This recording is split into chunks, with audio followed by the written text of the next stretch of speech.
Hello everyone, this new flip was just sold. We completely transformed this small fixer-upper that had a collapsed roof from a recent storm into a modern dream home. I'm so excited to show you the budget renovation we did that achieved wonderful results. As usual, make sure you stay until the end of the video so you catch all the numbers. Let's start our tour from the exterior. There was a lot of weeds in the front and we killed it and installed new sod. We also removed some bushes that were getting so big and were very close to the house so that we could paint the exterior.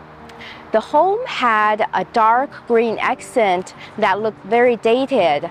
We had to give it a fresh coat of paint, and I used this dark and light gray color combo that's my new favorite. It gives the home a lot of dimension. We replaced the windows, the front door, and I thought we would have to replace the garage door as well, but it turned out that the garage is completely functional and a fresh coat of paint did wonders. Now welcome inside. As you enter the house, on your right side is the kitchen, and then further down the hall is the living room. The living room looks completely different now, but it was a hot mess before. There was a huge hole in the ceiling in that corner due to a tree falling on the roof. So we had to patch it. The old brown carpet was partially removed because of the leak from that hole. Luckily, we were able to refinish the hardwood floors underneath nicely. We painted this fireplace to give it a new look, and we also repainted the interior. The room felt very dark before because there was no light source, and also because there was a family room right out this window that was illegally constructed. That family room suffered a lot of damage and it was a huge disaster. The ceiling collapsed from a tree falling on top of the roof. The insulation is falling on the ground and this window is completely destroyed. There's a lot of water damage. The carpet was removed partially and the floor is swelling and disintegrated. So the house has been red tagged by the city because of this damage and the house is deemed inhabitable. So we ended up having to remove it completely, and that allowed a lot of natural light into the living room and also help us regain some space in the backyard, which I'm going to show you in a little bit. Right off of the living room is the dining room. In the dining room, we replaced the slider going out to the backyard and also the ugly ceiling fan that had a lot of spider webs on it. Over here in the kitchen, we gave it a huge makeover as well. It was a galley kitchen with wallpaper from the 1950s. And the cabinets were extremely old that had drawer fronts falling off. The linoleum floors were broken into pieces and the appliances were very filthy. So we had to gut everything and also remove the soffit in the ceiling so we could fit taller cabinets. Because this kitchen is still on the smaller side, we kept it all white, but the mini lantern ceramic tiles that I got on sale for $2 a square foot add a nice touch to the backsplash. The shelves and the glass door fronts also add visual appeal, but overall this is a pretty simple design. Before we continue, give me a thumbs up and subscribe to the channel to see more interesting before and after videos like this. I wrote a book called Flipping Houses Quick Start Guide. It's a comprehensive guide for house flipping beginners. So if you're interested in learning, make sure you grab your copy on Amazon today. The guest bathroom is pretty standard, but everything in here was very plain and dirty. So we thoroughly cleaned it, reglazed the shower panel and the tub, and also replaced the light mirror that adds some style element to it, and use this modern floating vanity and simple and light colored floor tiles. This first bedroom had faded, filthy brown carpet where you could clearly tell where the furniture was placed. We gave it a simple makeover with a new ceiling light, new interior paint, new interior door, and refinished the hardwood floors. And over here on this side, the closet door looked pretty old before, and I thought we would have to replace it, but it turned out that all it needed was a fresh coat of paint and some new hardware. In this second bedroom, the old brown carpet was actually more filthy than the first bedroom, and there were mildew spots on the wall that we had to remediate.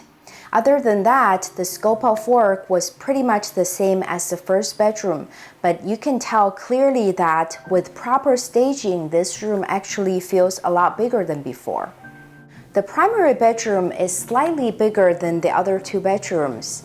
And over here, we replaced the ceiling light, put in a new window, repainted the walls, refinished the hardwood floors, and did the same changes on the closet doors. So the room now feels very nice and serene. The primary bathroom is very compact. The old vanity was protruding past the door frame, so we had to shrink the door a little bit so that we could fit this new vanity properly. We replaced the shower panel and the floors with new tiles that are light and bright, and we also used finishes and fixtures that give this bathroom a modern flair. The backyard is generously sized, but it didn't seem nearly as big before because the family room was taking up so much space. When I first came to see the house, the family room looked catastrophic because a tree from the back hill actually fell onto the roof that completely wrecked the family room. So the family room was covered with tarp all over, and the tarp was held down by cut up pieces of the fallen tree.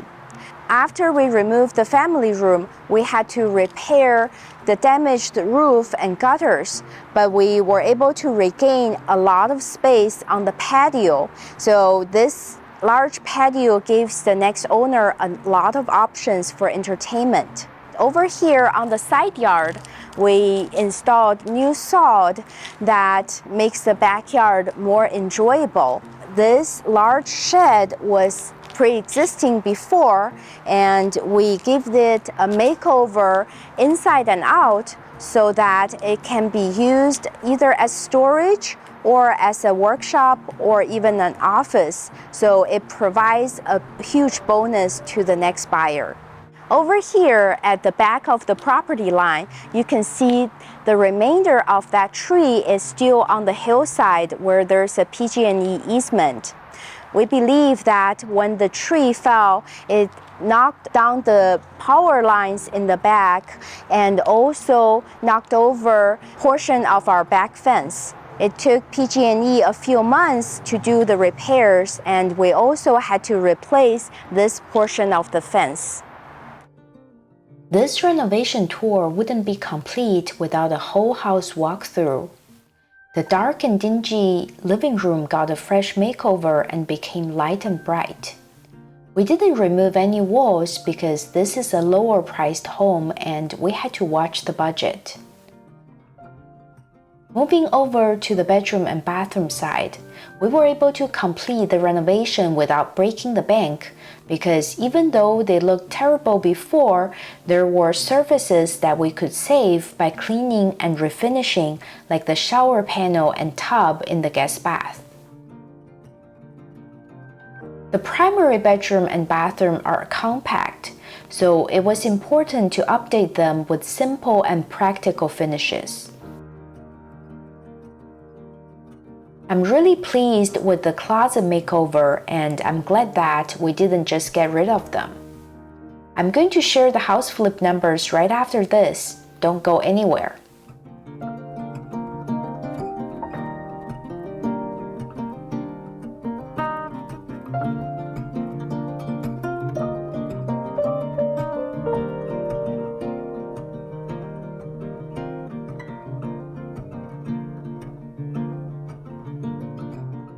Now that you've seen this entire renovation, let's talk about the numbers. I purchased this home for around $800,000 and we put around $150,000 into the renovation. Given the lower price point of this home, it turned out to be very desirable among buyers. We received multiple offers and ended up selling the home for close to $1.4 million, which was a huge surprise to me and well exceeded my expectations. So the final profit is around $300,000, which makes this a home run. I hope you enjoyed this video. If you did, make sure to give me a thumbs up and subscribe to the channel. Thank you so much for watching. See you next time. We had pretty much that long before, and we right off of the it's a galley kitchen that had wallpapers and the shelves and also the glass drawer, the shelves and the glass door front. Before we continue, make sure you give me a thumbs up and smash the like. At the back of the property line, you can see that the remainder of the tree knocked over the fence that's sorry. So we believe that when the tree fell, it knocked down